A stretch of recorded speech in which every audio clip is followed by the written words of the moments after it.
Terjumpa sama-sama kita. Oh, jumpa sama ustaz kat, jumpa sama Tok Haji kat seorang ni. Oh ya, anta tak era dah pocik tu tepi tu. Pocik tu kelipah. Tak tanya pocik mari mana.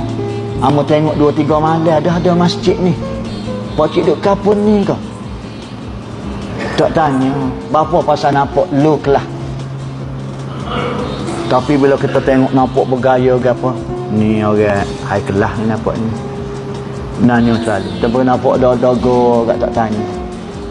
Jemaah mari pun enggak kita regular dekat masjid ni. Pun mai ke depan duk bocor tu, bokor suih tu, bokor suih ni ngomong. Hak baru mari tidak kelipah. Tak ada orang tanya sore habuk. Dan ke mana ayahmu pergi masjid tu? Tahu, sombong orang-orang situ. Tak ada tanya kita. 3 malam dah kita ada sore habuk tanya pokcik mari mana. Tak ada. Moga nampak bodoh dogo ke. Nak gitu. Biarlah ayahmu moga kita pergi nak cari redha Allah. Bukan nak cari suruh orang puji ke apa dak gitu. Betul ada sore tu naik. Amo tengok pokcik ni 3 malam dah. Pokcik duk mana pokcik? Mari moh natu ambo situ. Siapa dia natu? DO. Bunyi DO tu. Allah pokcik. Ni tetua DO ni tetua. Oh ya. Allah. Pasal nak gerai tanah tu lah. Nak suruh saya. Baru nampak sangat kita orang masjid dok.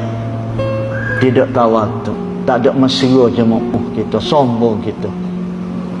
Tapi Nabi wa yajlisu ma'ahum lil fuqara awal masakin. Nah ya, sombong kita orang masjid. Pasal kita berasa kita warok dah.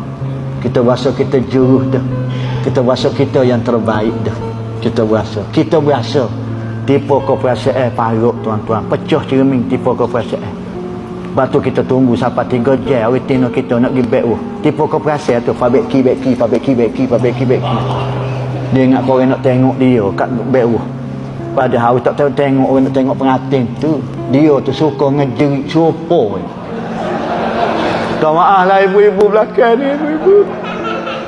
Nak ya, tipu keperasaan. Kita pun kita juga. Siapa orang musafir mari tanya. Mungkin dia mana tahu masjid kita ni Jamban mana gapo.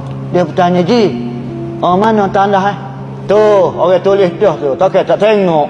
Oh. Tak jadi kecing dia tu.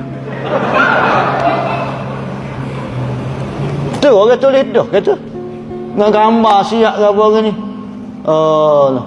Tak apalah cik, tak kecing nak kata. Ngaji ke tu? Apa?